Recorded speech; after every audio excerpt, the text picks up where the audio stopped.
General Purisima, anong nasa utak po ninyo nung sinabi nyo nung inorderan mo si General Napeñas na wag na sabihin sa dalawa?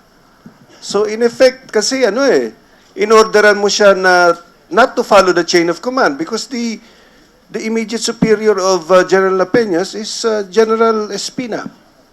Ano pong nasa utak ninyo? Anong motivation ninyo para sabihin yan? Your Honor, Madam Chair, during my preventive suspension, I did not give any orders to any PNP official or personnel regarding Oplan Exodus. But if ever I uttered words to that effect, it was in the form of an advice, not as a directive or order. This may be also in support to their plan that they will inform everyone time on target. As a decorated law enforcement officer and director of PNP Special Action Force, no less, Your Honor, Police Director Napeñas knows very well that he cannot and should not follow orders from anyone who is not in the chain of command, such as from a suspended police officer. But we know from the narration, the way it seems, he was really taking instructions from you. Certainly not from General Espina. And if he was receiving instructions, then you were giving orders. No, Your And Honor. if you say it was a suggestion, I mean, come on, let's not play around with words here. Your Honor, I just gave advice. Advice. Yes, Your Honor. Do you know that by also saying that you also impliedly told him not to follow an agreement? Did General Napeñas, did you inform the AJAG of the police action? Yes or no lang po? Yes, sir, I did inform the AJAG in the morning in the person of Brigadier General Orense. In the morning, when the agreement with the MILF says prior coordination, not immediately when the operation starts. Are you aware of that? If I may, I read the provision of the... Read the 1997 agreement. It No. says prior coordination. If we want to be specific about it, let's go to the agreement. It's not in the agreement, Your Honor. This is the revised joint AFP-PNP operational... No, General. No. I'm talking of the agreement between the government and the MILF that has been violated.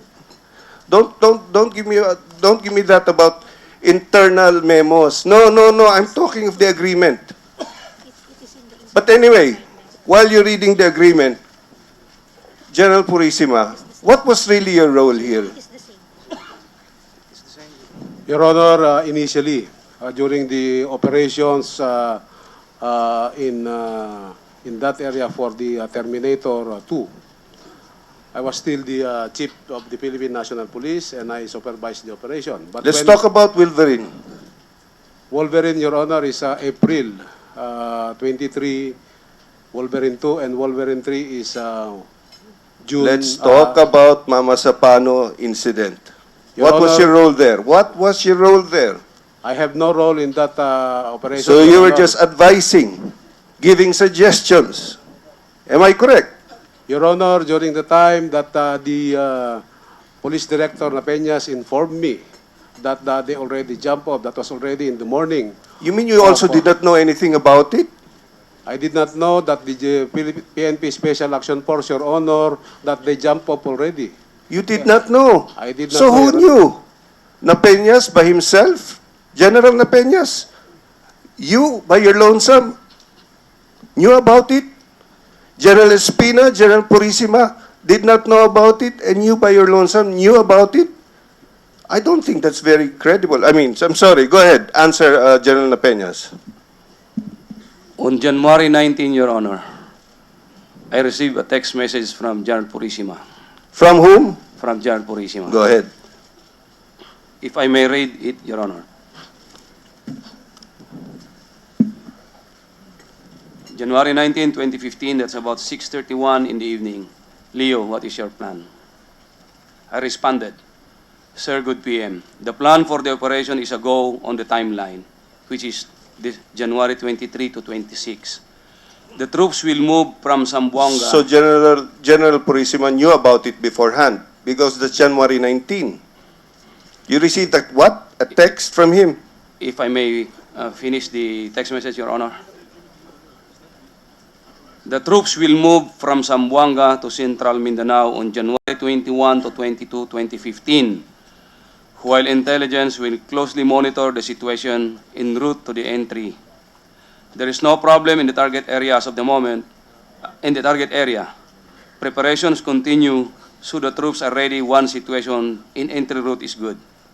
The warring faction engaged and the entry of the Philippine Army is the factor denying us safe entry, sir. Okay, again. So who ordered you to go into this operation on that day? As I mentioned earlier, Your Honor, the Terminator 1, Terminator 3, and Who? Let's answer the question. I'm asking who. I'm not talking about Terminator 1. Who? We're talking about Mama Sapano incident. Come on. yes, sir, Your Honor. It's a continuing operations which was previously approved by Police Director General Purisima when he was still then the Chief PNP on the Terminator 1, Your Honor. It's When was that? When was that? That was in November 29 of 2014, Your Honor. So who ordered you on that day to go into the operations of the Mama Sapano incident? There was no direct order for me, Your Honor, but I based that decision to go based on the continuing operations which we have done. So you decided by yourself. I'm not asking for your basis. I'm asking you who decided. It's me who decided to go on that window, January 23 to 26, based on the text message that I sent to Police Director General Purisima, Your Honor. General Purisima, do you confirm that? That you did not give any orders on that date, on those dates? Yes, Your Honor, I confirm that. I did not give any order for PNP staff to go in Okay. those dates of operation. Okay. Let's go back to the first question. What was your motivation in giving the advice?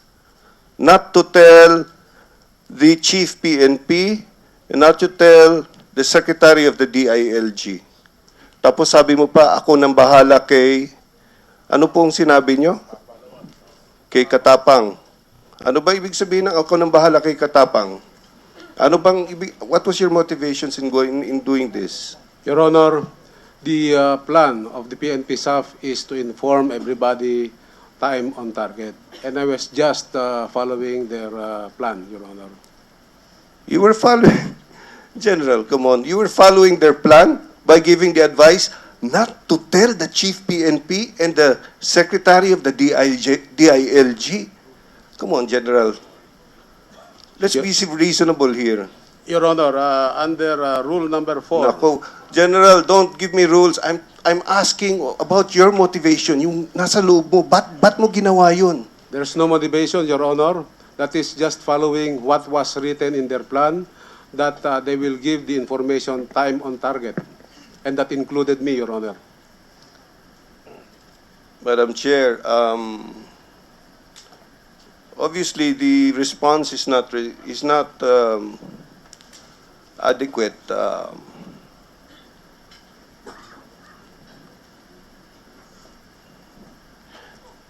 You can read all the rules about your plans and everything, but I'm just asking about your motivation for saying that.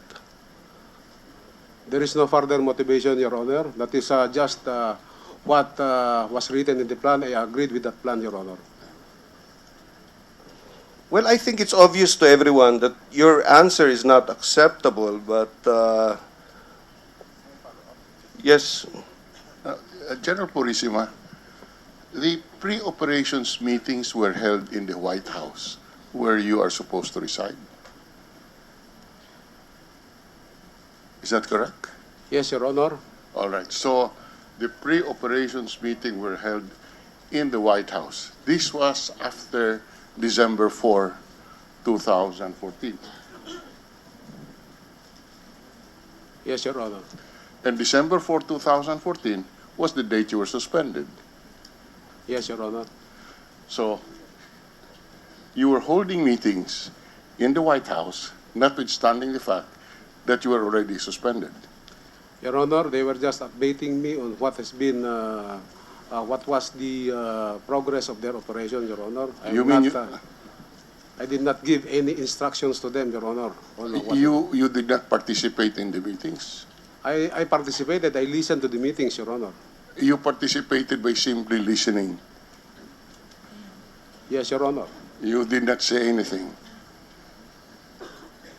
Because in the updates of their plan, Your Honor, I think that is already correct, Your So Honor. yeah, you did not say anything.